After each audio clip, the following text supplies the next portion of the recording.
Sorry, sir.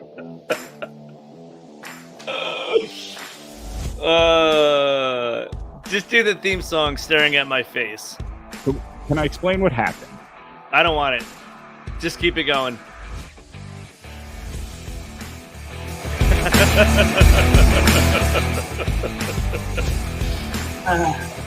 Oh my God, am I on? Am I on air? I'm live. I'm live right now, everybody. Welcome, ladies and gentlemen, to Just Joking, episode 154. Although it seems negative. It seems like a negative 154. I'm your host, Kevin Dombrowski, joined as always by our fantastic, should I still say fantastic production team? Let's bring them on. Not after that, I wouldn't. But you can. Joe and Andy in the house. What's up, boys? Somebody's been deleting things out of here. I don't know why Men Are Talking's intro was deleted last night. I couldn't find yours. I don't know what's happening in here anymore. Could it I be? know if you heard me, Joe. I was looking for the video open and I couldn't find it. Could it be that you guys are getting ahead of us and slowly deleting us from the future? Somebody is, obviously. Shoelace in the morning. That's right. I'm deleting myself. I love that. Listen, ladies and gentlemen, welcome live on the Shuli Network to Just Joking. If you are listening on the audio version of this show, tune in live while you can every Friday on the Shuli Network. That's the ShuliNetwork.com. Take part in the chat along with some stories, talk about how I have the worst intro in podcast history. Although this one was actually better than two random still pictures offbeat and out of place from the theme music. Radio? If you are, we are so far beyond that. If you are watching live, check us out. Every episode is available almost immediately after audio. Only wherever you download your finer podcasts. You can check out some clips while I keep them up on my YouTube page of previous episodes with your podcasting faves. We've had a fantastic catalog, and this next month may not. We'll see what happens, everyone. Who are our guests today? Well, we were supposed to. So we seem to be in backlog. This is what I love about the show: is nothing's going right. 154 episodes in, it feels like the wheels should have fallen off in December when we took a break, but we just threw them back on. We spit on them, and then we kept it going, which is not the way to maintain a healthy relationship. People are clamoring to cancel their appearances on this show. This is like kind of the opposite of Matt Damon and Kimmel. Instead of us never having time for guests, our guests never actually have time for us anymore. We'd like to thank Mike Bochetti for not showing up today. We would like to thank Mike Bochetti for not showing up. I will get Bochetti on before the series is over. I have to do it. Thank you, Kevin. Thank you. He emailed me. He did. He emailed me about an hour before the show saying he had not slept. He has a sore throat. His doctor gave him amoxicillin. I was joking around with the guys. Mike knows I love him. This is not talking shit. But he said he's got to be on bed rest. And the funniest part of that is when Mike Bochetti does a podcast, he's very obviously on bed rest. He is laying on his stomach like a high school girl texting. And I'm surprised they didn't tell me he needs standing rest or something. Get him off his stomach and off the bed. You're actually not on bed rest. You're on the opposite. We insist that you just stay in the bathroom instead of going into a bedpan. Hold on a sec. I saw this comment out of the corner of my eye. I was like, what asshole saying something like that? And it's Kish. Shout out Richard Kish. If Love you are, look, guys, if you're live in the chat, let's make the super chats happen. Ask us anything. It's the farewell tour. You can ask your favorite comic anything. You can chip in on some of the news stories we have, or just don't, and we'll just do the show like we always do. That's the fun of it. This is the countdown to the exit, and I could not care less about what we're doing. Our guest, thus our appearance on the show. 100%. Last week was funny because I had all these news stories, and I wanted to have Shuli on just to air out a conversation that we had of I thought that I didn't want to do the show anymore. And then the landscape of everything made me say, I don't want to fight for something that I don't want to do. So I want to leave. And then I didn't expect Zenhauser to pull a reverse stepdad and tell me to stay the whole time. So it turned into me quitting for an hour and then Zenhauser trying to convince me to stay. Yeah. And I had all of these news stories lined up. I had a regular show lined up, and I looked through the comments afterwards just to see what I was going to deal with coming my way after the show. And someone goes, it was like minute 58. So what I'm getting is you don't want to do the show anymore. At least that point. But here, 100%. In a new segment that we're going to introduce, this is like when Conan lost the Tonight Show, how he just did all the most expensive bits that he could do to cost NBC money. I'm just going to fucking go out in a blaze of glory, not giving a shit about anything that happens. So, thank you, and Erica. I think you're great, Kevin. I appreciate that. In a new segment, we wanted to have Vinnie Brand just texted me he can't get in. You're fucking kidding. Oh, jeez. Is this a joke? In a new, are you being punked by like the entertainment community writ large? I am. Hey, it seems like it. All he has to do is click on the link. That's funny. I'm just going to let him simmer there because we've got your segment coming up. In a new segment we're doing, Andy, you can see the porn site you're looking at in your glasses. That's true. I didn't. It's called my Instagram feed.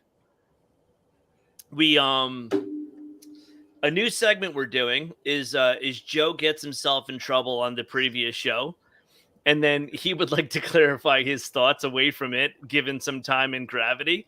And I say, I don't care about my time slot, so I'm going to give Joe a segment to talk to the fans. And not that I didn't want to clear anything up. I just thought you might get a kick out of it because I figure you might know the guy. I said his name in the text. I keep forgetting it, and everyone thinks it's a bit, but it's not. Something McCaffrey, Tom or Kevin McCaffrey. Well, there is both. There's a Tom and a Kevin, so we need to know which one it is. Andy, do you remember? I think it's Tom. I don't remember now, but he talks like this. Kevin McCaffrey. So he was talking about Rachel Maddow and how much he loves Rachel Maddow. And Ray said, Joe, what do you think of Rachel Maddow? So I said, I think she stinks, and went on a little thing. And he got all salty. And when I started, I guess I said something like, I just don't go, like, whether it's Tucker Carlson or Rachel Maddow, I don't go to people like that for real news. I go to like Glenn Greenwald or Breaking Points with Crystal and Sagar. And he goes, well, I don't know who they are. And I said, well, that doesn't surprise me at all. And he said, what's that supposed to mean? And I said, it means that I'm not surprised that somebody that watches MSNBC doesn't know who Glenn Greenwald, a Pulitzer Prize winning journalist, or Crystal and Sagar are. And he got salty and clicked out of the stream. No, you walked someone? I told, and dude, this guy's supposed to be a comic, and you can't handle me. Like, what do you do when you get a heckler in the crowd? Yeah. Well, the heckler doesn't insult them personally. Oh, well. I wish he stayed. That was great. Yeah. The heckler doesn't go, well, I can see why you're not in the Comedy Cellar with that type of material. He was such a twat, though. Oh, I love that. I did say that. Yeah, see? Yeah, Erica, you were correct earlier, Joe. That's so fun. Look, I love that, dude. I think you know what? Here's what I'm going to do. I'm going to tell Shuli I've changed my mind. I'm staying, and I'm just going to give you the time slot every Friday just to have, why don't you do the wrap up, but only from your perspective? Just yelling at everybody. We already have a show like that. It's called MLC Podcast. It's just not on our channel. Right. Fair enough. Okay. Well, this show, as is every episode, is brought to you by Silk City Hot Sauce. I've talked to Jeff. We are continuing the hot sauce legacy, just like we're continuing the back catalog of this show. Dude, so did somebody delete that too? Seriously, they deleted your hot sauce too. I love that. This is just good house cleaning, dude. You think that they're being inefficient, but I quit last week. They didn't expect me to be here. Well, go ahead and do the plug. I've got other overlays. Go ahead. Sure. This episode is brought to you by Silk City Hot Sauce. That's how I drink my Silk City Hot Sauce, is in a mug. I'm on the mug club, and then I hit my pregnant wife with the mug. We played some of that video today. This episode is brought to you by Silk City Hot Sauce. Look, go to silkcityhotsauce.com. If you've listened to the show for a long time, you know my love from them. If you're watching live, they sponsored a bunch of other people. There he is, just bobbing his hot sauce in his pool. Go check that out. look, type in any promo code. Chances are, if you're a fan of podcasts, any podcast you listen to has a promo code with Silk City. Would I like to reap the benefits? Sure, but I don't care what happens anymore. So type in anything. Just type in, what are some of the promo codes, Joe, that you think we have? Well, we have a lot of them. We don't have Ray DeVito, but almost any other show. Ray DeVito is actually sponsored by Silk City. Oh, he just doesn't have his own sauce. Way to yes end. Sorry, buddy. My attention is what I have to do in my yard after this show.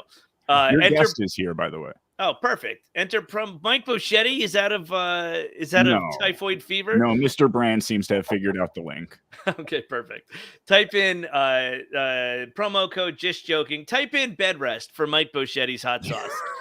And thank you. Get 15% off your order. Get an extra bottle of hot sauce and get a free bedpan. So when you're doing these podcasts, you can just shit and piss yourself, and it'll be worth it. It's the best way to watch. Thank you. Our guest this week, you know him from O&A, Tough Crowd, Last Comic Standing. He's the co-host of the Vicky and Vinnie Live every Tuesday on Facebook.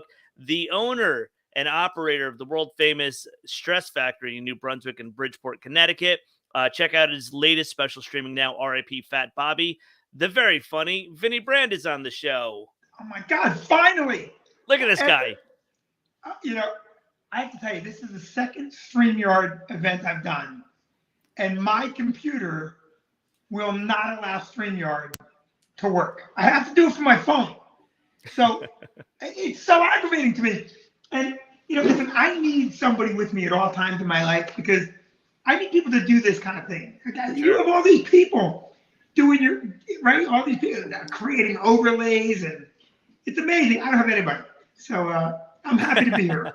You don't even have an underlay. Look at this. There he is. Look at the fabulous people we have working here. I love it. How long has this podcast been on, Kevin? Oh God. We started it in 2019. The pandemic turned it to every week. And we took a break last December. We brought it back live for the Shuli Network. And now we're in our final run. We've had 150. This is 154 episodes. We've probably had 140 different comedians, everyone from Doug Stanhope and Bobby Collins to Bobby Kelly, Judy Gold, Jesse Kirsten, Mark Norman. It's a really good show. And now we're lucky enough to have you back from the dead from last week. I can't determine if you just ran out of people and said, well, then screw it, call Vinnie. I mean, we're down to Vinnie Brand. Well, we started with Gino Bisconti, so consider it a compliment. Oh, my God, I've moved all the way up. Thank you. Thank you. Good to be here. Good. Thanks, buddy. When I had Rich Voss on, I was explaining it was very early in the series run, and I was explaining like the podcast and like who we've had. And he was like, I said it started with Gino Bisconti, and he goes, oh my God, if that's your get, just fucking quit now. That's hysterical. I love Gino. One of my most memorable nights in the business was with Gino Bisconti. And I'm going to tell the whole story because in this particular story, I would look like a hero. And really, it's about Gino being a hero. Gino opened up, as did I, for Artie Lang.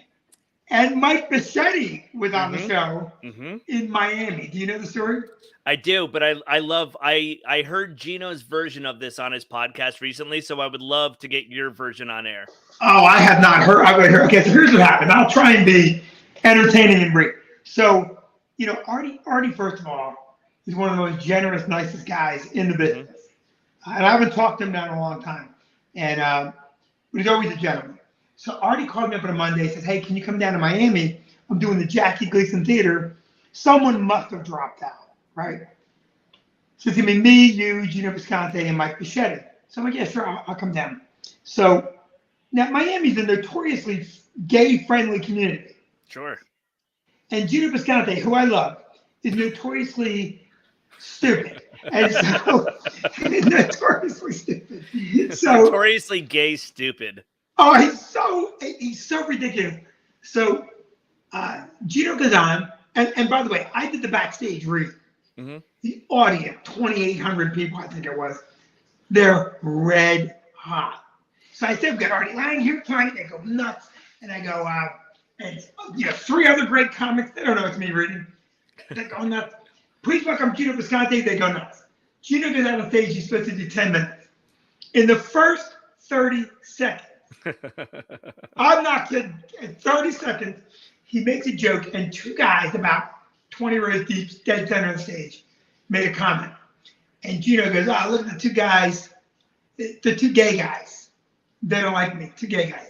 Now, it was a gay crowd, and 2,500 people in unison instantly start booing Gino Bisconte. And they're not booing a little bit. They're booing.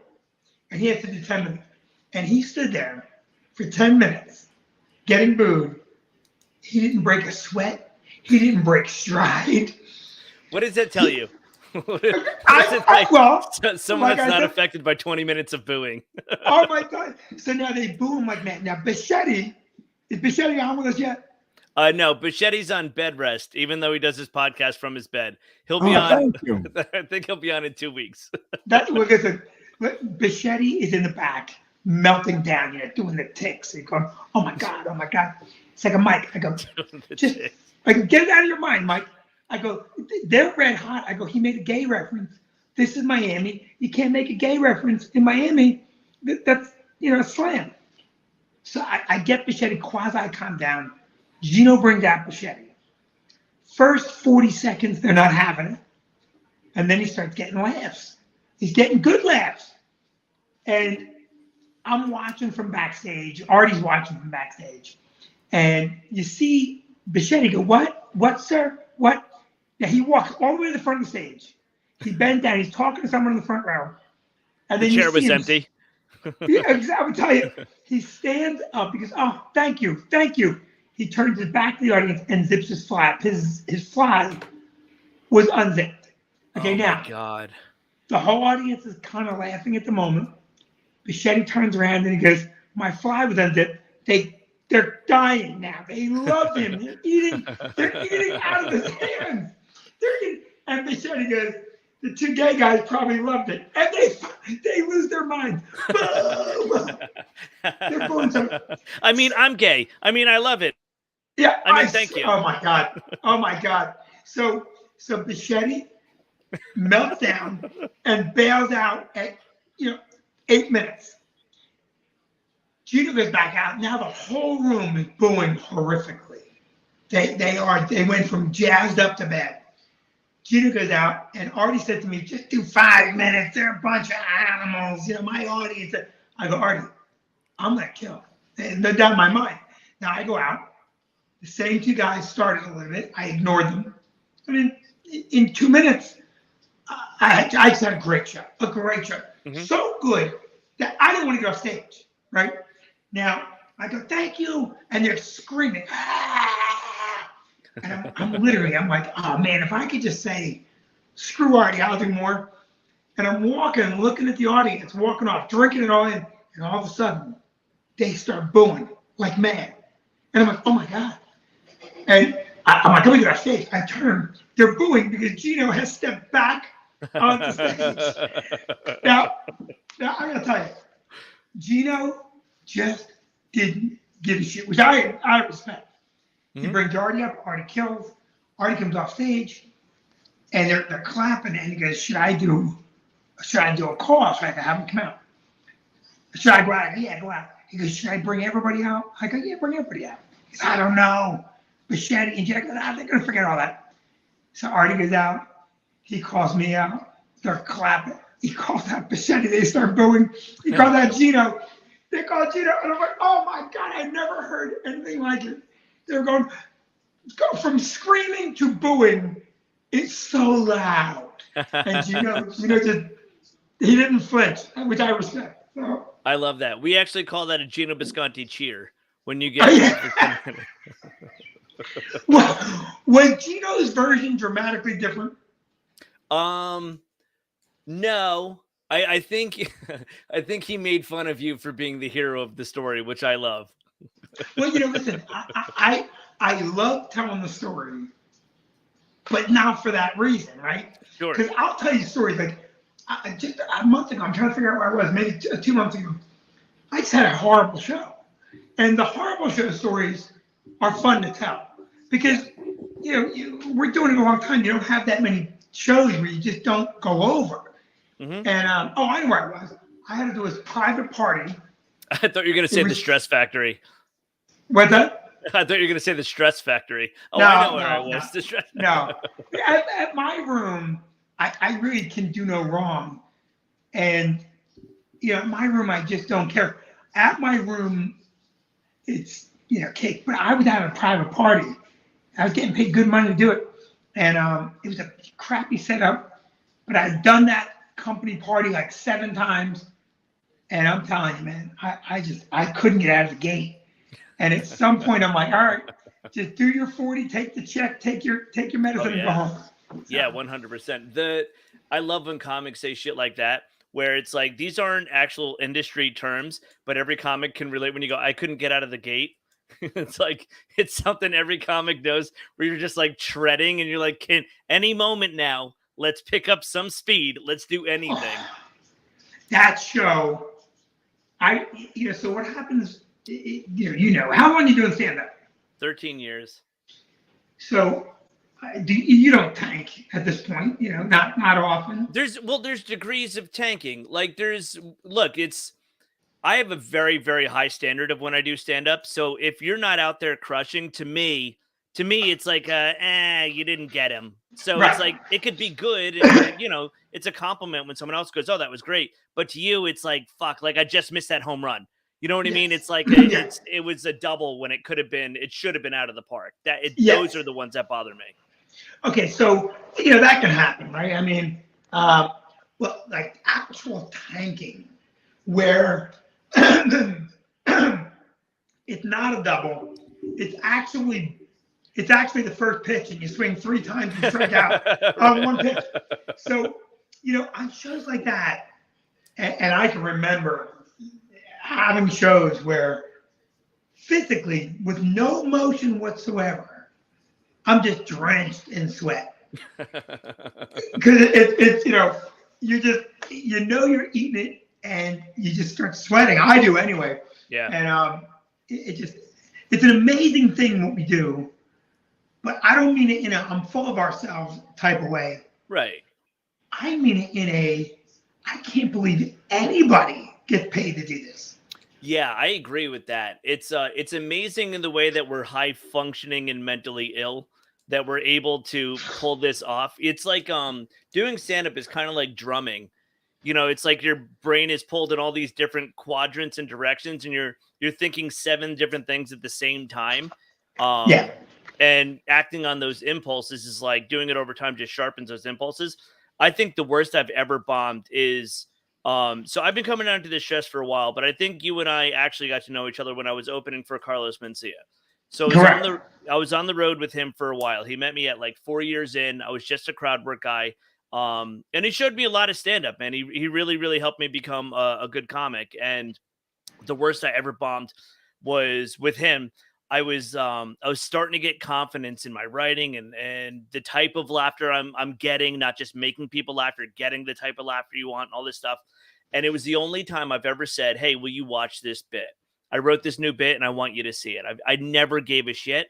Who was the best get at the club? Do you want to answer that real quick? Erica wants to know who's the best get you've had at the Stress? Well, it has to be Jerry Seinfeld. Oh yeah, because he was the biggest of all time. One of the biggest of all time, and it was a. If you want me to digress, I'll tell a story real quick. Yeah. So Margaret Cho had come out of the club, and Gary Shandling had just died, and on the late show Saturday, I was actually traveling, and she had a meltdown on stage, like epic, and of course. 300 cell phones out, all over TMZ, meltdown. And, I've known Margaret a long time, and I like Margaret a lot. And, people were just vicious online, as you know that they can be. And so I'm unaware. What do you mean, Vinnie? Yeah. What do you? Come on, stop it. I'm gonna give you my strategy for the online troll. So I wrote a thing saying. She was writing new material, and this is what stand-up's all about, and blah, blah, blah, blah, blah. Seinfeld apparently read it and he's a real good friend of ours. Mhm. Doesn't know me at all. I'd only met him once prior, and I'm sure he did not remember. And I get a call from his agent, and they say, "Listen, Jerry saw your letter. He saw what happened to Margaret. He wants to come out and shoot an episode of Comedians in Cars Getting Coffee, and he wants to have her come in and redo the show to the same audience. Yeah. So she can show the audience that it was just an aberration, that she had a bad show. And so the agent says to me, "Who do you have booked on whatever the date, June 5th?" Yeah. And I go, "Well, I did have Rich Voss booked until just now."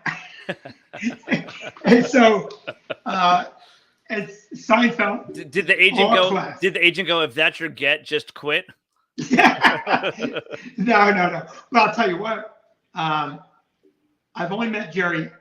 That was the first time I ever spent in a room with him, right? Yeah. I really met him, and he's like a machine. He's a robot. He couldn't have. I'll tell you what he did. I think it's one of the nicest things anyone's ever done. First of all, he paid Voss. Okay, you would expect that kind of, right? You stay home, I'm gonna do the show. He came in. The audience was not completely sat. He wanted the show to start. I'm in the back. I go, "Hey, Jerry, thanks for doing this." And he goes, No, thank you for letting me do this, which I thought was really nice. It was genuine. And I go, "What would you like me to say?" He goes, "Let's make it good for you. Just say that I'm an old friend of the club." Right? So I did all that. And he had a lot of, he's producing a show. So I don't want to say, "Hey, take a picture with me now." So I said to his road manager, show manager, whatever, "Can I get a picture of him with him before we leave?" And I don't take pictures with people unless I want the pictures, right? So she goes, "Oh, absolutely." So the end of the show comes, I'm talking to people. He left. I didn't get the picture. So I'm like, "Oh, man." 10 minutes later, the manager comes in. She goes, "Hey, Jerry's here. He wants to take the picture." Oh, that's awesome. So I go outside. He came back. That's great. I think listen, then he shot pictures with my daughter, Allie, and it was really a nice night. And Voss, who came in for it, was there. So it was a really tremendous thing to do. Just an interesting side note. You know how you want the show sat and ready to listen? Yeah. So the show wasn't sat. People were still coming in. And I said to him, "Well, give us 5 minutes. We'll get everybody sat." And he goes, "They know who I am. So let's just start the show. It'll be fine." And he just went on stage. I introduced him. I have nothing but nice things to say. I think if you're Jerry Seinfeld, you probably have to have some degree of guard up, because everyone's going to have their hand out. Yeah. Well, I think he does a good job. Well, first off, gobble $2. Nice to see you didn't quit this, Kevin. Thank you. Not this week. We'll see what happens next week, though. Jerry is like that. I'm going to tell you 2 quick stories that are the opposite sides of stand-up, really with the same mental outcome. The worst I ever bombed was with Mencia. I asked him to watch a joke, and I started doing that joke, and I was so aware that he was watching me. It was in the Syracuse Funny Bone. The green room's right by the stage, and you can see him watching. I don't know if you guys have ever run downhill while trying not to fall. That's mentally what it felt like. My arms are just going over my head. I'm trying to maintain any balance at all, and I'm just fucking eating it. I bombed so bad. I'm stumbling over words. I'm sweating. I can't get the point of what I wanted to do. And in the middle of the bit, Mencia yells, "No fucking confidence." And he slams the green room door. And so I'm doing 20 up front. So that was like the first 5 minutes, 15 minutes of hard, like graveyard digging a hole out of this fucking, I'm a caretaker at this point. So then I finally get him back. I have a decent set. And then at the end, as you know, he pulls all of his openers on stage. So we're all on stage together. We're hanging out. It's supposed to be a fun time. We're shitting on each other. We're doing street jokes. We're fucking with the crowd. I watch him convince the audience that it was the worst set they've ever seen. Oh. They buried me on stage. They were like, "How about this guy and this and this?" To the end where no one would make eye contact with me. I went by the merch table and someone whispered, "I thought you did okay." And I was like, "No, they're fucking with you. Like I did do okay, but he like convinced them. I had fucking nightmares that night of bombing. Yeah. And I came back and I saw him in the green room the next day. And I go, Ned, I got to tell you something. I go, I have never felt so bad about myself on stage. And I had nightmares the entire night about bombing. And he looks at me and he goes, are you ever going to tell a joke without confidence again? And I said, no. And he goes, you're welcome. And then he just changed the channel. And it was like one of the fucking hardest lessons I ever learned in stand-up. But I never walked into it like, it was one of those things where it was like, no, it's got to be the same. They shouldn't be able to tell the new joke from the old joke, even if you don't know exactly where you're going. Really, really commit. And then the other side of that is I was hosting Gotham and Jerry was dropping in like 3 weeks in a row, getting ready for the Beacon. And I just kept having to host every Thursday at Gotham. It was, it was a good month. And so Jerry kept going in. By like the third one, you would think, and like at some point, you'd be, oh, good to see you again. It was the exact same interaction thank you. Do his joke, thank you, and he'd go off. I even started being like, it's an honor, you're a legend, just like different things to see if he would like notice. Yeah. But this one, so he destroys. He's doing a 20-minute Q&A. The manager at Gotham comes up to me. And they thought he said was do 10 minutes after Jerry to like clear out the energy. Do you know Casey Balsham? God, the name is familiar, but I don't know of him. She's a New York comic. She is criminally underrated. I think she's one of the best working comics. And she came up to me and she goes, I can't believe I have to follow Jerry. I go, oh, don't worry about it. They told me to do like 10 after him. I'm guessing just to clear the whole room. You know what I mean? And she was like, okay. So I get up. It's right after the pandemic. I get up and I start doing all newer shit. I had a kid. It's all, it's all about that type of experience. When I tell you, Vinny, I was fucking murdering. It was like the set of my life. And I'm so aware that Jerry's in the room, full on act outs, fucking 10 minutes. I'm sweating, fully committing to the bit. I was like, this might be the greatest thing, like the greatest set I've ever had. I get off stage and I see the manager walking up to me and I assume he's going to be like, dude, great job. And he walks up and he goes, what are you doing? And I went, what do you mean? He goes, I told you to do 2 minutes. I go, you told me to do 10 minutes. And he goes, why the fuck would I tell you to do 10 minutes? I go, that's what I heard. And he's like, dude, I told you to do 10. He goes, you didn't see me flashing you from the green room? He had his iPhone flashlight like this in the green room. And I thought he was looking for something on the soundboard. He's trying to get me to fucking get off the stage as feverishly as possible. And I don't see it.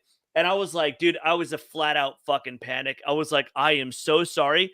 And then we just stared at each other and he was like, but you had a great set. I was like, I did, didn't I? I was like, that was like the greatest set of my life. That's a great story. It's so fun. The thing about, and Gotham treats people very well. Yeah. I'm a fan of how Chris Mazzilli runs his room. It's not true of all the bookers in New York. Right. And it's bizarre to me how badly some clubs treat comics. I never understood it. And I don't stand for it in our room. And both our clubs treat comics well, whether you're a big name or a guy just starting out, or if there were ever a funny girl. That's a joke. So we treat everybody very well. And the New York clubs, there have been so many moments, and I get treated very well. Right. They view me a little differently, right? Number one, in the beginning, I was shit on all the time for owning a club. I still get that from comedians. Interestingly, many of those same comics that shit all over me for owning a club, none of whom I have animosity for, are now like, Rogan's room is the best. Rogan. And, I think calling him up and going, hey, man, can you fucking believe Rogan? Like, he's not even a comic now, right? And like when Chappelle did the shows during the pandemic. And I watch comedians whom I love anyone that does what we do, but I watch the abuse at the hands of of bookers. Yeah. And I watch comedians. It's remarkable to me the impact celebrity has. And I'm not immune to it, right? Yeah. I mean, I think I'm a little bit more immune. But I suffered, my career suffered greatly because comics wouldn't view me as a peer member, Right. even though I did this city. Okay, I built this club. I'm proud of what I did. You also, if I can, I mean, look, you came up with the O&A crowd. You were in the tough crowd realm. You know, when guys like Voss and Jim Norton, and Levy's on this network all the time. Levy, like all these old school. There he is, right there. That's his new pool. It's a new special we're running. Did you kick? Did Vinnie leave? No, that was not me. You're on mute. Vinny, Oh. you're on mute. I can't hear you. You're on mute. Vinnie Brand, ladies and gentlemen. No, you know what? Somebody, can you hear me now? Yeah. Okay, you can hear me again. Yeah, That's you're somebody calling me a fan on WhatsApp from Pakistan. It sounds legit. It sounds like you should give him your routing number. Yeah, exactly. And so anyway, I forget where I was going before I got interrupted. But well, no, what I'm saying is it's funny because you're brought up in those conversations of that old staple of ball busty comics table tough crowd guys. So like for my generation, when we hear, from my own experience, when I hear about you, I think of you within that crowd and just owning your own club. So it's interesting to hear that you caught flack for that in the beginning. Oh, I caught so much. I still catch flack. There are guys that just can't let it go. You're not a comic. And in my head, I always go, okay, I don't know what to tell you. Like, if you're a voiceover actor, I don't say, you're a cartoon, you're not a comic. Like, none of it matters, right? And I've said to young comics 100 times, if you want to be a good comic, if you want to be someone that matters, you have to have something to say. So, the guys that rush to quit their day job because they want to prove that they're just full-time comics. And I go, that it is good and it isn't good. Because you living your life and doing this other thing, whatever it is, whether you're driving a bus or you're waiting tables or you're in construction, you're gaining perspective and ability and depth. You're gaining all those things that matter. Right. And, for me, I'd go to the city and do a spot, come home at 3:30 in the morning, get up at 7 with my kid, spend the whole day running the room, build an environment where comics could come and not only be respected, but make money, and then go to the city again and do it all over again. And then there were guys who were like, well, he's not comic. And so I laugh at it all. Early on, it really bothered me. After a while, I'm like, listen, I don't care at all. Yeah. I'm proud of what I've built, and and I still love all those guys. So I mean, you're podcasting. It makes you a better comic. It's a whole different muscle. Right. And to me, to be funny, you got to have a mentally active, physically strong brain. Yeah, definitely. Right. So, are you still tight with Mencia? I am. Yeah, he was actually on this show a couple weeks ago. Where is his head with regard to any of the controversy around him? It's an interesting question because I think it would depend on when you ask him. And I'm not speaking out of school on this. I spent a lot of time with him. The dude was invited to my wedding. I was at his kid's christening. We're tight. And I think I've seen real low lows when it's like you can't get away from it. And then I've seen high highs where it's like he's in a good mental place. And that's, a few weeks ago we had him on. And a lot of the question was like, what do I think about it? And my answer is it doesn't matter what I think about it because I wasn't there. What my biggest beef is like, how long are we going to make a dude suffer, whether you think he did something or not? When it's like, because of how he deals with something, we need to put him in fucking jail forever. Like, I dare anyone to wake up on any given day and get the amount of hate sent directly to your fucking phone that dude does every day and still walk the fucking earth. I think it's incredible. I really do. I agree with you. I agree with you. And to me, listen, now I don't know. I don't follow. I don't know what he does. I'm not sure even what I'm seeing online. But Brendan Schaub, I guess, is getting a little heat right now. And bad heat. Yeah. For a similar thing, right? Is that what's happening? You know? I think people have been hating on him from what I put together is because he was kind of boys with Rogan and a UFC fighter turned comic. And then he got a lot of opportunities that like other comics have kind of been waiting in line for. So he kind of got doors open when he was like 2 years in. And so it's like, dude, first off, how can a comic be good in a special 2 years in? It's fucking impossible. Right.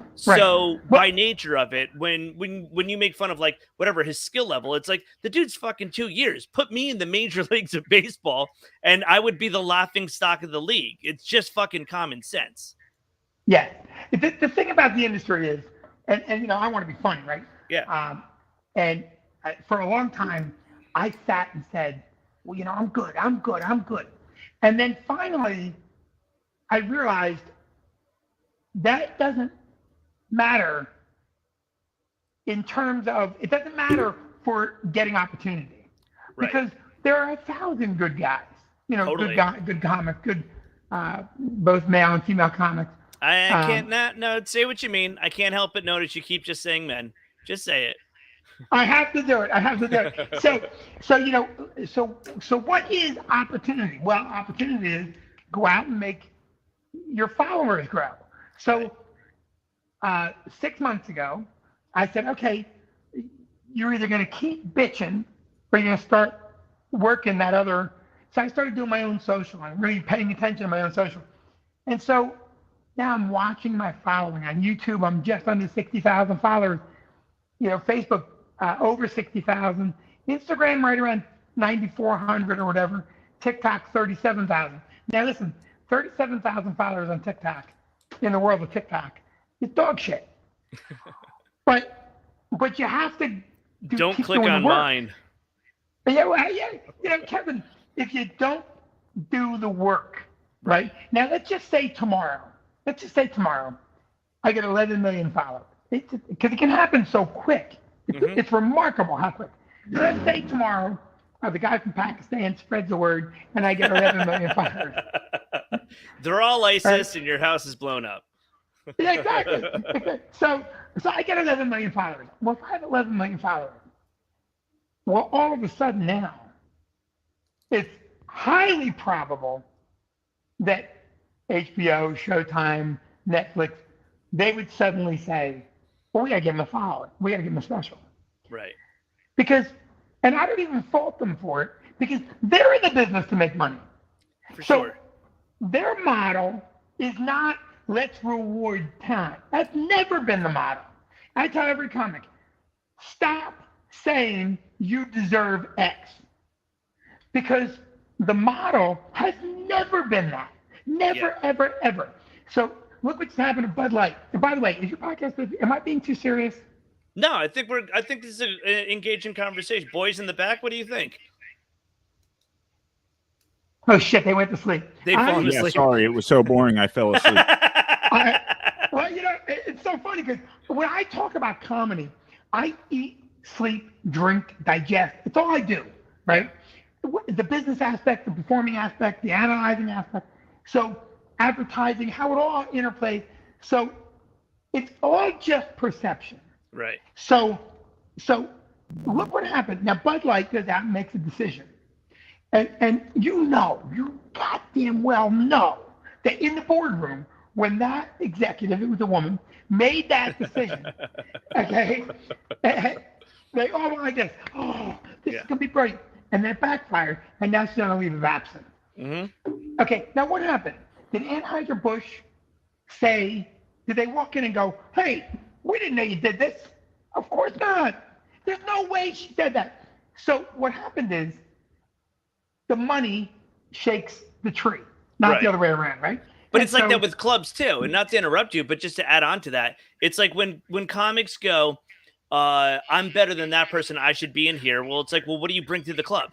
What kind of money do you bring? But then what people fail to realize is opportunity gets you in, talent keeps you in. And that's the difference. 100%. If I get a break tomorrow, I think I'll be able to maintain, because I'm a good comic. I work hard at it. Yada yada yada. I'm very good looking, very very very intelligent, very modest. Sure. You're a man. Let's not forget you're a man. All of these attributes in one spot. It's hard to put down. So, and so I tell comics, listen, create the following. Demand that they come to you and be ready when they do. Yeah. That's the job. So don't not work on being great as a comic, but don't forget what the business really is. This is a business. It is a business. So I don't know how long I sat not doing social media, not trying. The R.I.P. Fat Bobby is the very first special I ever released in any format ever. Oh, wow. And so, now me, in my brain, I love the way it came out. But in my brain, they called me 2 weeks ahead and they said, hey, do you want to do this? Now, I've watched comics get ready for specials. They run the set, they run the set, they run the set, they run the set. And it's not that I'm brilliant. That's not what's the point. So I went there. I'm in the back. My wife's like, you do? Like, I don't know. I'll figure it out when I get out there. And she used to get mad at me and say, we have to be ready. No, I'm not going to be ready. Now, I did get ready, and I worked hard to be tight on Last Comic Standing. Yeah. Because that had to be 7 minutes on the dime. For sure. You're taping a special. You go, okay, if I take 41 minutes and we need 30, no big deal. Yeah. But that's the only time I ever, that and for Montreal. When I did Montreal, I knew I had 8 minutes. I was on the Master Show. And that's your 8 minutes. And ABC and NBC and everybody's there. Again, you learn lessons all through your career. I had an amazing time in Montreal. Great write-ups. Guys I will not name by name were representing me. They weren't my representation. I got Montreal, and then all of a sudden I had representation. And 2 guys took me up there, quote unquote. And when the meeting times came and I got meetings, they pushed their other clients. And I got that directly from a network. Yeah. And now listen, Kevin, I love my life. I'm happy as I can be. So would I have liked to have had a shot at a deal? Yeah, of course. But there's no sour grapes. You just learn the business and go, okay, let me keep going. Right? Yeah. I think that's because the business keeps changing. Everything evolves just like your act evolves. And, the game plan has to evolve with that too. I was texting Dave Landau this morning, and Landau's going to be on next week, hopefully, unless he's on bed rest or has to go to Michigan last minute. Dave Landau. Oh my God! Dave Landau. 2 good slams. Landau's a good buddy of mine, and he's got his own show in the Blaze coming out. This is a guy he's a vet, a lot like Jamie Lizzo, who's now getting his due through Gutfeld. These are guys that have been at it for a while. I think Dave Landau is one of the top working comics out there. I think if you see him as a stand-up, you would be blown away by his demeanor, his confidence, and his material on stage. It's like it's almost unparalleled how people just come to him. And so, he went second mic on the Anthony Cumia show. He went third mic on Louder with Crowder. He just left, and he's now got his own show at the Blaze, where he's going to be doing a talk show, sketch show, kind of hybrid. And I was talking to him about it this morning. He's like, look, I just want an environment that creates something unique that good comics can rise to the top and showcase on. And that's the thing is like you go through all these stages of like, I got to do this, I got to do this, I got to do this. And then eventually you settle into, I don't care about anything except not even what I want to do, but I think what works for me and what suits me best in my career. And then I think that's when shit starts to happen. Like, look, I think the last month of this show is going to be great because I could care less what happens about this. I think that's the sweet spot. I agree with you 100%. Listen, you got to work and do what you feel is right. Meaning, as a performer, you overthink it and it always shows. Right? I mean, listen, everyone has a different process, right? I mean, I think guys like, I don't never talking about it, but just having heard, Seinfeld's very meticulous. Every word, carving it. And I respect that. I know guys that sit in the green room, they're 35-year veterans, and they're going over their notes, and I respect that. For me, another WhatsApp message. That could not have been better timing of speaking of someone that's been prepared for all this time, and then he just goes black. For me, here's how I prepare, and just nothing. You're on mute again. You're on mute. This might be your best interview yet. I know. Am I back? You're good. Never happened. My phone never stops, and I forgot to put it on Do Not Disturb. And of course, the Pakistani guy wouldn't have paid attention anyway. But so it may happen again. I apologize in advance. For me, I don't know. My biggest dream would be to get Netflix or whomever to give me a special and to be able to do it live with no preparation. Interesting. Well, I mean, listen, the most fun I can have in an audience is watching someone have fun. Yeah. Now, I don't know. When I watch a special, I've never watched one full special start to finish ever. And I've only watched a couple specials in their entirety in my entire time on the planet. Right. And part of it's because I'm deaf. It's very hard for me to hear. And the other part of it, I love that if that were different, you'd be prepared for every set. You would know everything that you're doing. You'd have a development deal. Yeah, exactly. So I don't know. Every special has some antiseptic quality to it that bothers me. Because sometimes you do a show start to finish and it's just sweet spot perfect the whole time. Yeah. The special that I think I want to go watch, I've never watched it. I watched a piece of it and I said, well, that might be something I would enjoy, is Richard Pryor live in the Sunset Strip. Yeah. Because the part I saw, he got heckled and he dealt with it. And I'm like, that's what I want to see. I want to see a guy on stage and a waitress trips and drops trays and whatever happens, right? Right. Because that's where the nitty gritty is. Well, that's the live. Fun. That's actual stand up. It's not the edited version of your best of presentation. It's every day at the office, and that's what stand up is. Yes. So Springsteen does this thing. I don't know if he's doing this tour, but for a long time, people would bring in signs and hold up a sign, and they would play a song, not even their song.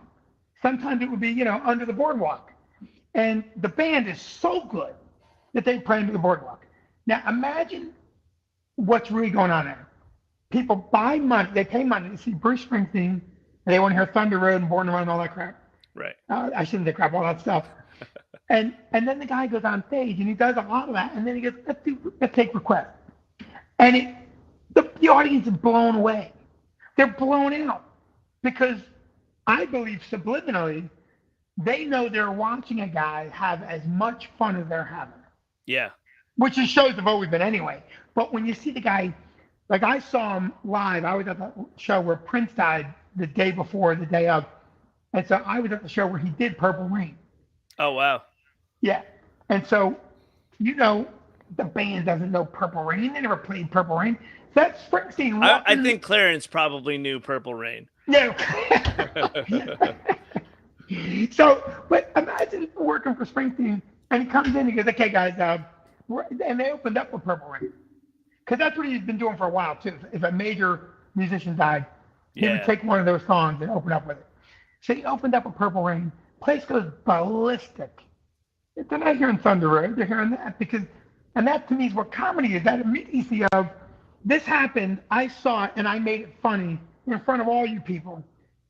My process works different than yours. That's why it's funny. That's why you're paying money. Yeah. When I watch a special, start to finish, murder everyone. Everyone. Everyone. That's why I don't watch NYPD Blue and those shows, because no one ever goes to the end of it. There's a murder we just can't crack. Yeah. That guy's going to keep raping people. Right? That guy's going to keep raping people. We have no idea who. Exactly. That's what your special should be. That's what your special should be. You should go live on YouTube and say, "Can I take any requests?" And just have people yell other comics jokes. Well, did you ever do Brewer's show when he was doing comedy covers? Mm-mm. Brewer was doing a show at Gotham. It was so much fun to do, and so much harder than I thought it would be, and so much more fun. Yeah. You had to pick a comic, and Joe, the timing fucking Pakistani guy. We are huge in Pakistan. I don't know if Mr. Brown knows that, but we're like the number 14 podcast in Pakistan. I swear to God, I'll never be. Can you hear me? Yeah. This is the best timing. It's the best timing you've ever had, Vinny. That's the truth. So, by the way, that's what I'm talking about. This is live. Shit happens. Yeah. So, you had to go do somebody's material. And the rule was you could do it any way you wanted. So I did Bob Newhart's driving instructor. And going up, I'm never nervous. I was like, oh my God, I got this bit. Oh, yeah. And I tried to do it. I did do it in Newhart's delivery style. And now you're doing someone else's material in someone else's voice. And, I can't say I murdered with it. I did okay with it. Brewer murders. Yeah. Like Brewer can get in that person's mind. A couple guys are really good at it. But Brewer, I heard Gino Bisconti called two guys gay in Jim Brewer's voice on that show. Yeah, it's funny. Gino tried to do Gino Bisconti and sucked at that. It was very bizarre.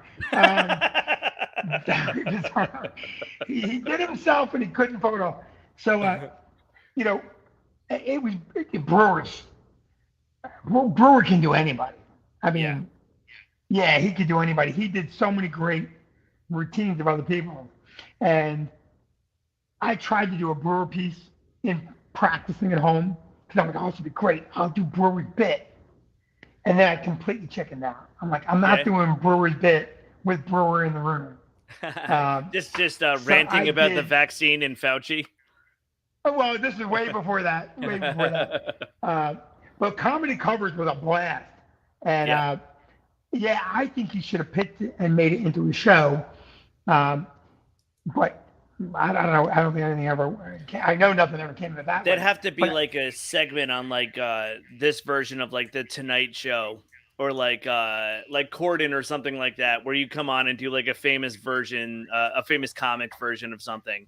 Or what we do is like you heard Richard Lewis just retired, right? Yeah, I heard. Yeah, so Richard Lewis has Parkinson's, and he said he's going to focus only on acting and writing. Once someone retires like that, there should be like a cover band, but for comics, and you should be able to go see someone do that. I listen. This was Brewer's baby. I think I did it 3 times. I did Bob Newhart. I did, I think, a Carlin piece. I'm trying to remember the third one I did, but I tried to do because it also helped. To do somebody. Richard Pryor, just Vinnie Brandon. I did Mitch Hedberg. Oh, okay. I did Hedberg, and Hedberg was the easiest to do, by the way, because, you know, Stoner, the jokes were always so good. Oh, yeah.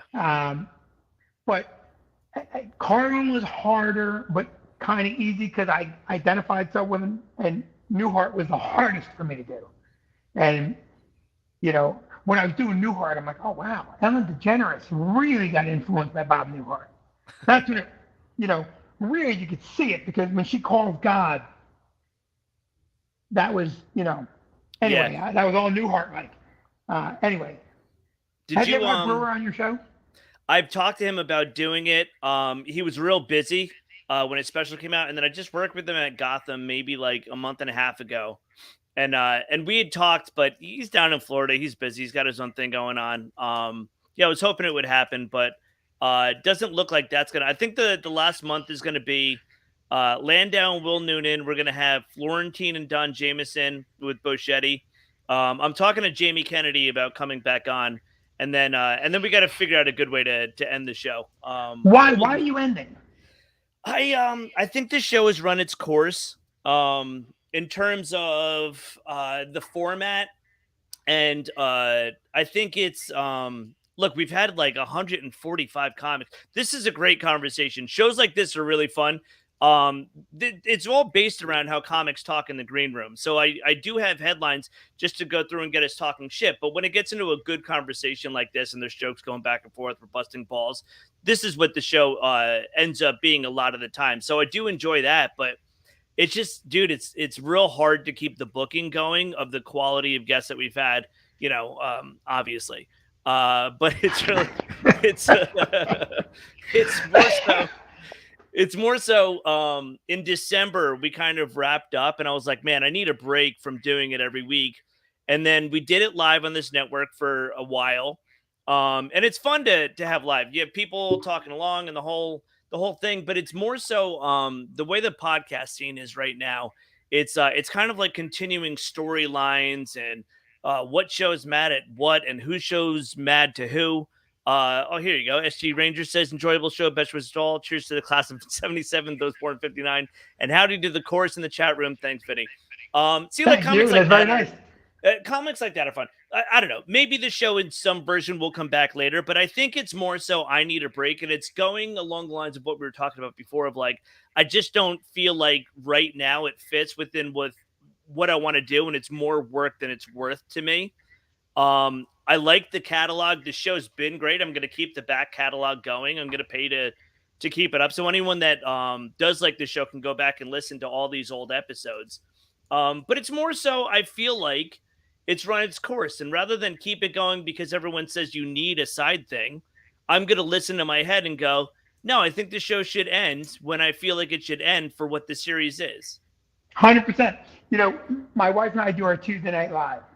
And the thing I love about it is it's so under-planned, right? It's what I think stand-up should be. It's just like my wife will sit down 15 minutes before. She looks at the news. We talk about what comes up, and we've talked about a more formal get-ready process.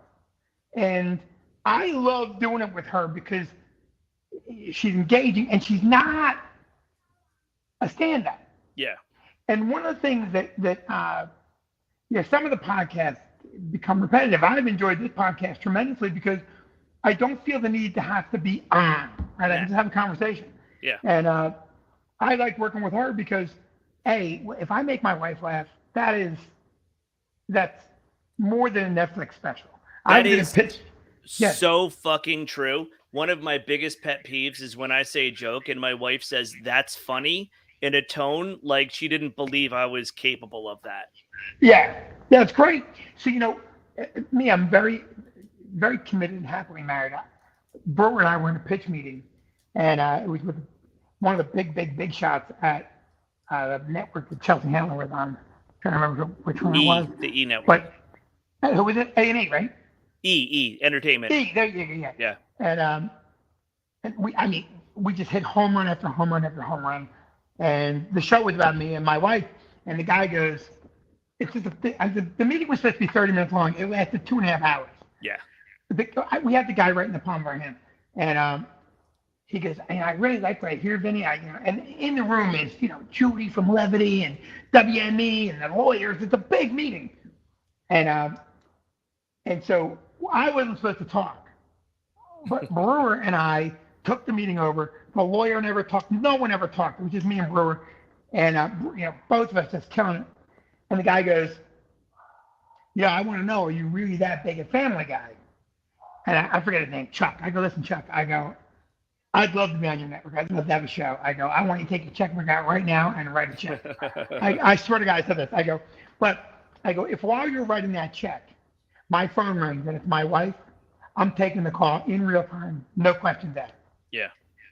So the lawyer and the guys from WME, they sit up like, whoa, and they're panicked. And they go, what Vinny means? And Brewer at the end of the table goes, fucking exactly what he means. And it was such a fun moment. So when I make her laugh, when I'm in a room with her, performing with her on the show, that's as happy as I've ever been. Yeah. She's been the most fun to work with because she has a healthy disregard. She doesn't care if she's famous. She doesn't try and one up. She's just enjoying doing what we do. I did some big podcasts early on with some people, I won't name names. One guy was so on the whole time, and he split my head open. I'm like, I can't. There's no real moment here. There's no real moment.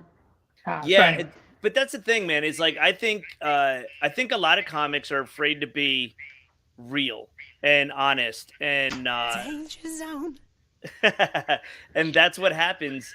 Is you end up putting up this front of like, I have to be. It's the same thing we were talking about before. A lot of comics are afraid to say they have a day job or whatever, because it's like this front of like, you're not going to take me seriously as a comic. When in all honesty, when you find that thing that's most relatable about you to other people, like I talk about my family a lot. My first album is about getting married. I have an album coming out about becoming a dad. I'm now writing about living in a house. I didn't ever think I'd buy a house. I still didn't. My wife did. But I didn't think I'd live in that house. And that's most of what I talk about on stage. Is I was working with Bobby Collins, and I was really in my head because I felt like a lot of people would feel like, okay, if I write an album about one thing, even though every joke is a different perspective of that subject, or it's a different take on parts of that subject, just because the theme is there doesn't mean it's all the same. I was working with Bobby Collins, and I saw him talking about his wife in a way where this guy's been doing it 40, 50 years, and he's still going back to that stuff because that's where he finds his like inspiration from. Right. It hit me where it's like, man, like the subject matter isn't what it's about. It's your perspective and you bringing people into your head. And that's that's really what the jokes are. So like, even though, look, I have an album about my daughter, there may be 2 jokes that are actually about my daughter, and the rest of it is about like me coming to terms with like what I'm afraid of as a dad, what I think is hard about society, my weirdest experience with this, my first experience. And it's all different angles of everything, just kind of routed into a roller coaster of what I think theme wise and energy wise would work well with the hour and how it flowed. And that's kind of where that comes from. But I think a lot of comics, and I'm not saying like, oh man, I've figured it out. I just think a lot of comics are afraid to be real and honest of how they're feeling. Right. And by the way, it's okay if you figured it out for you. You should figure it out for you. Right. Yeah, fair enough. So, I think it's remarkable that, we're so, as a group, we're so insecure in so many ways, right? So you'll hear comics talking, and there's humility involved frequently where guys will go, well, I don't think this, I don't think that. Listen, I figured it out for me. You figured it out for you. Hopefully, everyone figured it out for themselves, right? Yeah. Because that's what you want. You want to be able to have figured it out and to really enjoy what you're doing on stage. To me, when I have those moments where someone does show a blatant, aggressive disrespect because I own a club, I'll frequently say to myself, well, let's go visit each other's houses. and that's keep score. You want to keep score? Okay. Or I'll tell you what.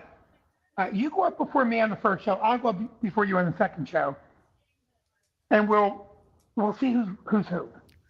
But that's all poison thinking, and I stay away from it. And I say to myself, I'm happy where I am. Right. And of course I want more. I'd love to be able to go out. Matt Rife is selling more tickets than any comic in the world. Crazy. Right now, it's crazy. And good for him. I don't know him. They say he's a great guy. I don't know him.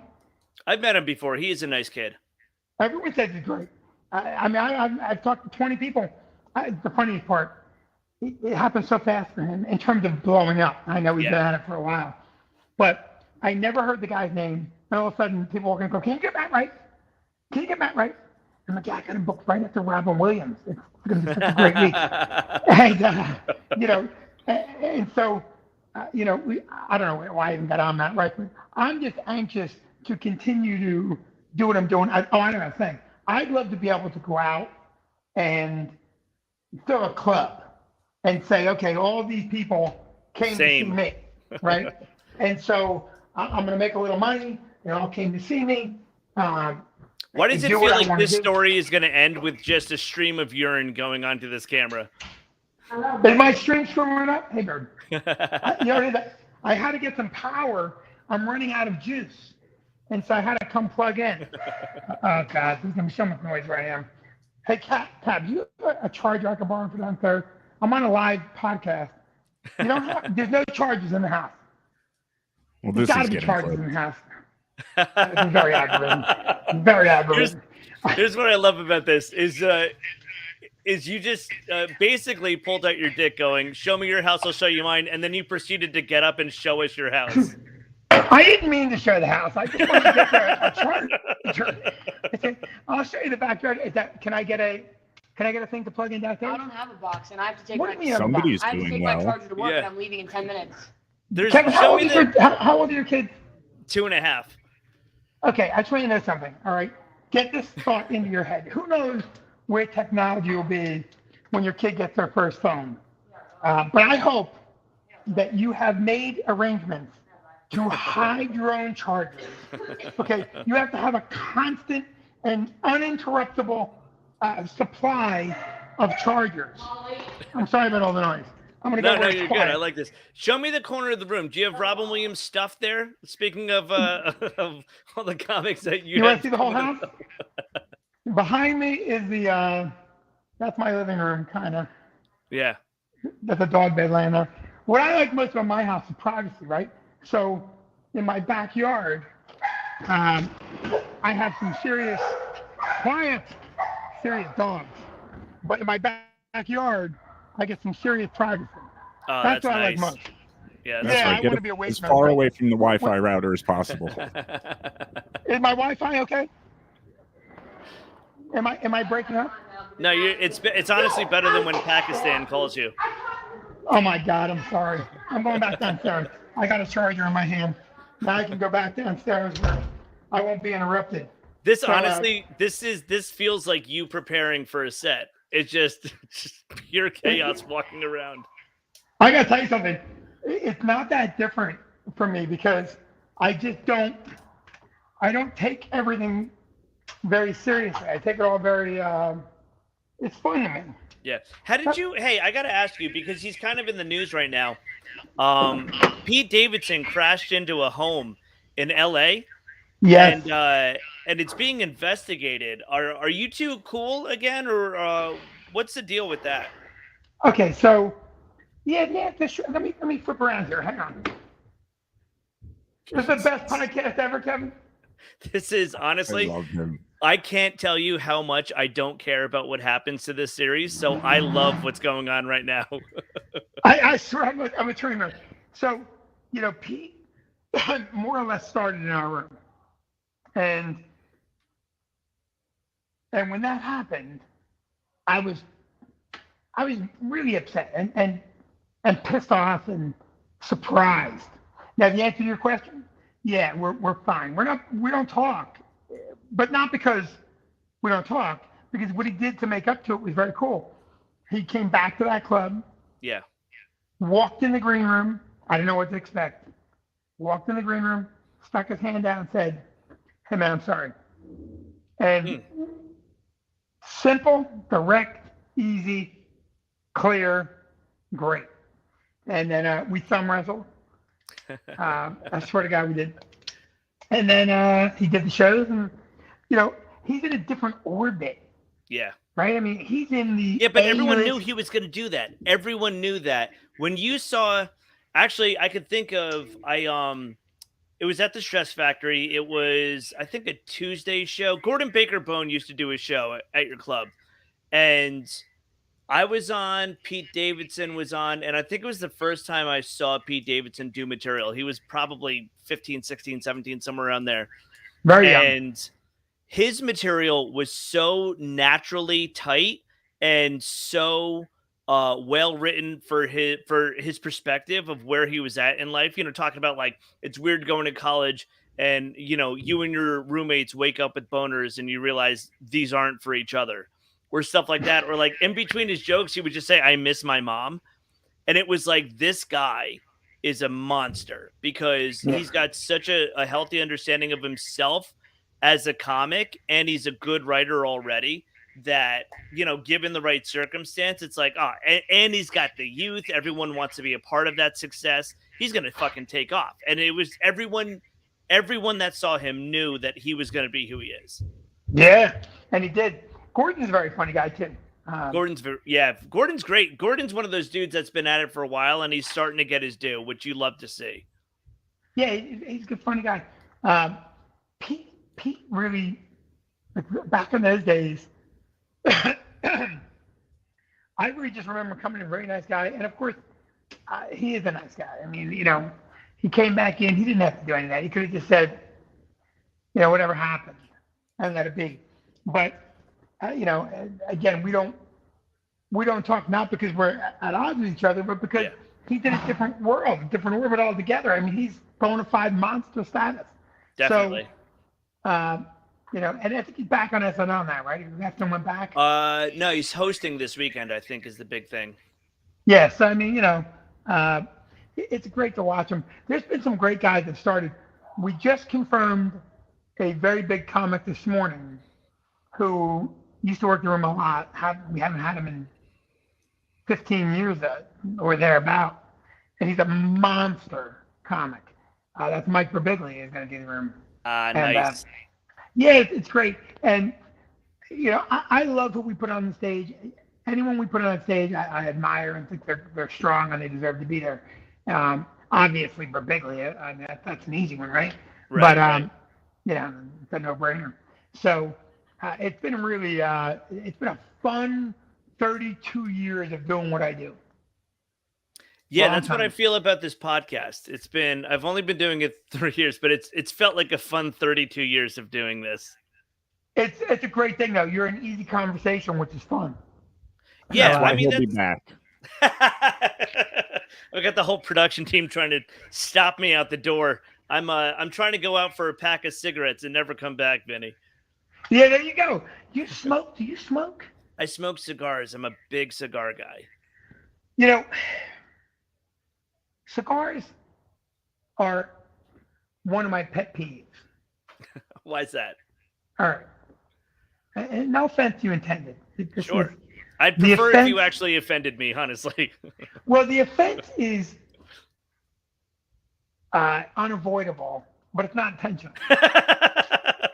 I don't think anybody ever smoked a cigar, the first one, and said, that was enjoyable.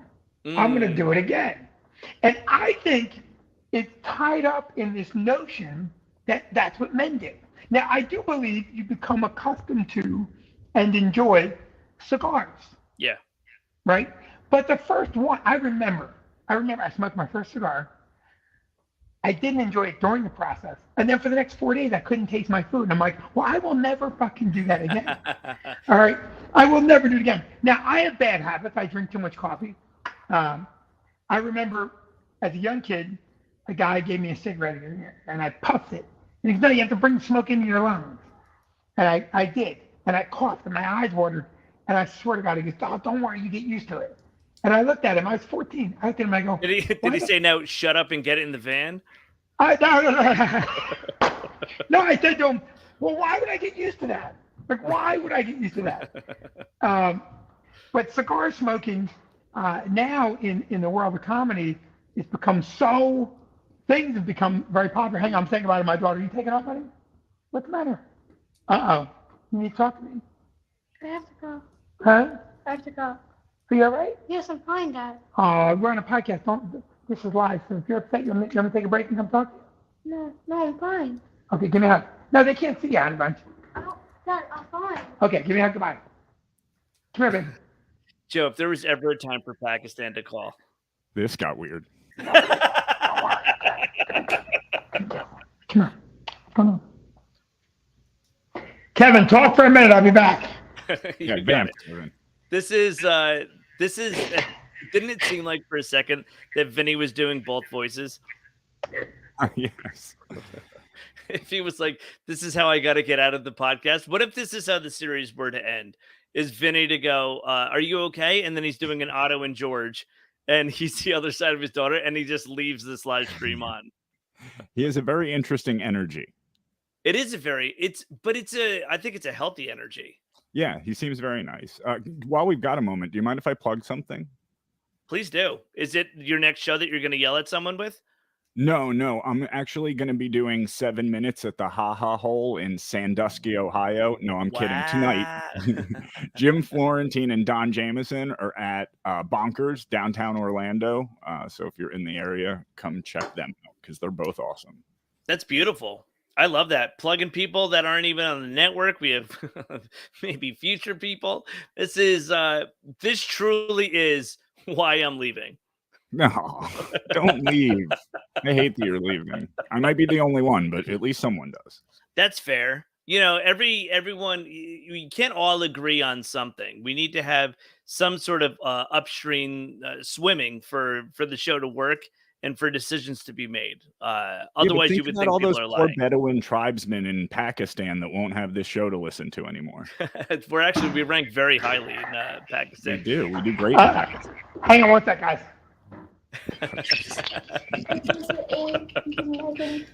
He's gonna bring Pete Davidson back in the show. I could feel it. I don't understand this. He looks like he's in his late hundreds, and that girl sounds like a very young child. It really does make no sense. I like the humble brag of the guitar in the background too. I've been, Signed by Bruce Springsteen. Oh, nothing. I would apologize to viewers who saw me disappear. But that's the thing, right? Like that my daughter needed me. And I heard you saying I was doing both voices. It sounded like an Otto and George routine. Oh my God. That is my 10-year-old who is wrapped me around her little pinky. Sure. So I had to talk to her for a minute before she went out. So you had a child in your mid-60s? I had a child in my I was 50 years old. And if you call me 60 again, I will drive I'll to be on my wherever the best studio behavior. is, and I will beat your 32-year-old ass. I'm not walking another guest. Not 2 in a row. So we talk about social media, how mean people are. So I put these videos up, and some of them go really viral. 5, 6, 10 million hits, which is fun. And the social media is growing. But when you get a video 5 million hits, what happens is there's people inside there that are commenting that are profusely negative. Mm-hmm. And they want to trigger you. They want to get you upset. And I am the troll of all trolls. I will engage them. I told one guy, he wrote some really nasty shit. And I wrote, "I could tell you're hurting. I know it probably has to do with your childhood and your parents. Try to forgive them."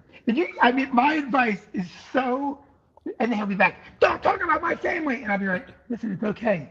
There's a lot of families. I'm here for you. Reach out." I'll give them my email addresses.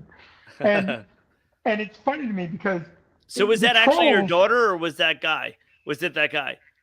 What's that? Was that actually your daughter, or was it that guy that was just? That was my daughter.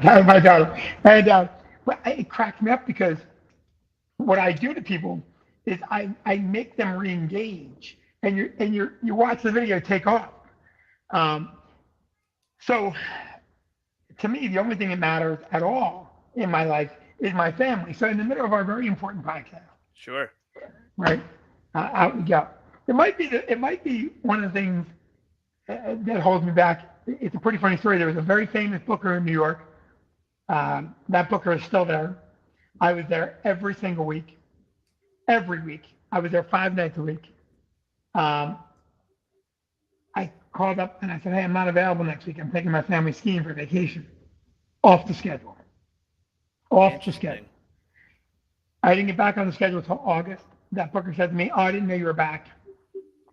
The next year comes up. I always go skiing in February.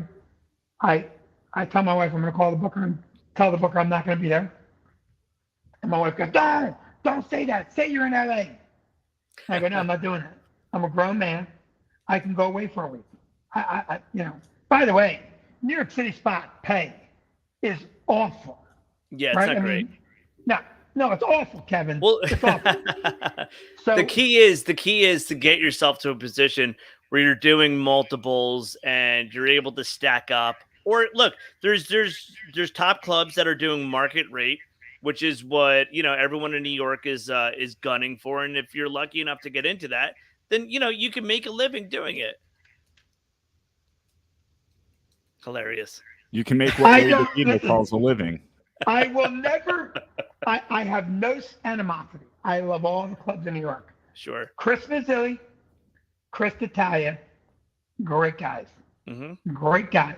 They treat people with dignity and respect, and they're honest, and I love them. Lucian Hole was a great booker. Great booker. Honest. I mean, honest. I walked in one day and he didn't like my haircut. He goes, oh, Vinnie, what did you do to your hair? I mean, honest. I like a lot of the bookers. I did not care for a lot of the bookers, not at a personal level, but how they treated people, right? Yeah. So this particular booker, I going skiing again, my wife goes, tell the booker you're in LA. Because if you're in LA, that's industry. Right. And so they're going to forgive that. And I'll never forget. I said, no, I'm a grown man. I'm going skiing. And that sentence is one of the funniest I've ever heard, by the way. I'm a grown man. I'm going skiing. Yeah. Well, can I tell you something? I was off the schedule. And it wasn't until September or October, almost 7 months, and I put back on the schedule, but only at late night. And I said, that's it, I'm done. I'm just never calling in there again. And I have not called in there again. And I will not call in there again. Because that's no way to treat another human being. And if I have to prove the commitment to my career, the booker said to someone, oh, that person, he's always going on vacation. And, listen, it's bullshit, right? I mean, I have no animosity. I wish that person nothing but well, but they don't have access to me anymore. So how the hell did I get on this subject? I don't know, but I would love for the actual ending of the story for that club to be. Yes. Yes, Mr. Pakistani. That guy's a comedic genius. What if it's the booker? If that's the booker the whole time. You're on mute. He's muted. Oh, I love this. I love this show. I didn't identify as a male or female. I will tell you off air who it is. Not I already know. I already know who the booker is. I can guess that based on the description. I would honestly love for it to just be your own club that you've been talking about this whole time, and you can't get back on the schedule. I can't get on my own schedule. But the thing about it is, I've spoken to the booker 10 times since that incident, and I will never, ever, ever deal with that. It happened to me with another booker at another club up north over an MC who's been there forever and gave me a hard time. The owner of the club said to the comic, let him do what he wants to do. He's killing up there. Let him do what he wants to do. Yeah. It wasn't going over. No, everything was fine. It was all about the MC who doesn't work my room trying to cut my time down. I think that is. Look, I'm not in for drama. It's well documented. I hate all of that bullshit, but a level of that pettiness of a guy that goes, I can't get into his club, so I'm going to light him early. You have to respect how hilarious that is. Oh, it's unbelievable. And the funny part was that it was 3 weeks in a row. It was a Tuesday night. I only had one spot, and I went to the club. I'm driving in from New Jersey, and I was actually working on stuff. And I only had the one spot every night. So this is when I'm saying, okay, I need to go do this on time, right? Right. And the comic was being an asshole. And the comic is still in the scene, been in the business for 52 years, still not funny, still not a strong comic, still not someone that matters in that business way, very angry, very, whatever. I still like the person. It just is what it is. I'm not, that's why I won't name the person. So he did open for Artie Lang in Miami, though. Well, Gino Visconti I love so much because I think he did such a great thing. Because he was immune to it. But that club, the booker at the club sided with the MC. The owner said, no, Vinnie's right. But the booker was putting the calendar together and said to me, well, maybe just take a few weeks off. And I looked the booker right in the face and I said, you can take my headshot off the wall. I don't care. I didn't do anything wrong. Okay, I was booked for a 15-minute spot. I walked off stage in 15 minutes on the money. Yeah. And he took the headshot off the wall. That's hilarious. One of the funniest endings for a podcast you can possibly have. I love him so much. Can we have him back on, please? We're gonna have you on for every episode until we fucking pull the plug on this. I can't take it! Listen, Can you connect us with your friend in Pakistan? I'm going to get a burner phone just to do your show. But the long of that is, our industry has always been prone to clicks, retaliation, opportunistic people, right? When I see certain comics right now, I love Joe Rogan. Joe Rogan's been nothing but good to me. I've never done a show. Never called and asked to do the show.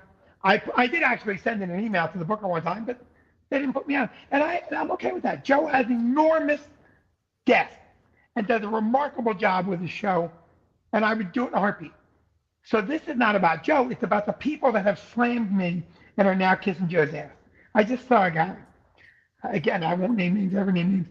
And he put up a bunch of stuff about Joe's club being great. And I bet you Joe's club is great. But that's one of the guys that always said, he's a club owner. He's a club owner. And all my maturity needed not to call him and go, hey, hey. So anyway, I go back. Is that who keeps calling you? Just to be like, hey, just want you to know you're only a club owner. No. That was, I don't know who that was. I think it was a comic calling for a spot, really. Yeah. I give my number out to a lot of people. Comedy club owner and great comic, excellent conversationalist. The guys in the back do have to prep for the next show. Listen, buddy, I want to thank you for being on, man. I appreciate you coming back on. Loved having the conversation. If we ever do reincarnate this or need a guest, if Mike Bochetti's still on bed rest next week, stay by your phone. I will absolutely stay by my phone. And thank you so much. I am so happy that you had me on. Thank you very much. And Absolutely. Congratulations, 140 episodes. 154. That's amazing. It's an amazing run. You're very proud of yourself. Very few people have the stick-to-itiveness to do that. It's a lot of work. World of respect for you. I can't wait to see you in the club. R.I.P. Fat Bobby is the special if you want to plug it. I'd appreciate it. Yeah, absolutely. Go check out Vinnie streaming now. R.I.P. Fat Bobby. Head to the Strack Factory. And where can people see you online if they want to come see you on the road? So they go Vinnie_brand on Twitter, Instagram, and on TikTok. And on YouTube, it's just Vinnie Brand. And I'd appreciate it. I love seeing people there. I'm also on LinkedIn, Getter. I have 2 Grindr accounts. I'm everywhere, Kevin. I'm everywhere. You got to be. I am on all of my social media at Kevin Dombrowski. You can check out my schedule at kevindombrowski.com. What else do I have? I've got a couple road dates coming up. I'm at Gotham 5 in a row this weekend, so come see me at Gotham Comedy Club. And also come back next week, I think, for another episode of Just Joking, presented by Silk City Hot Sauce. Thank you, Kevin.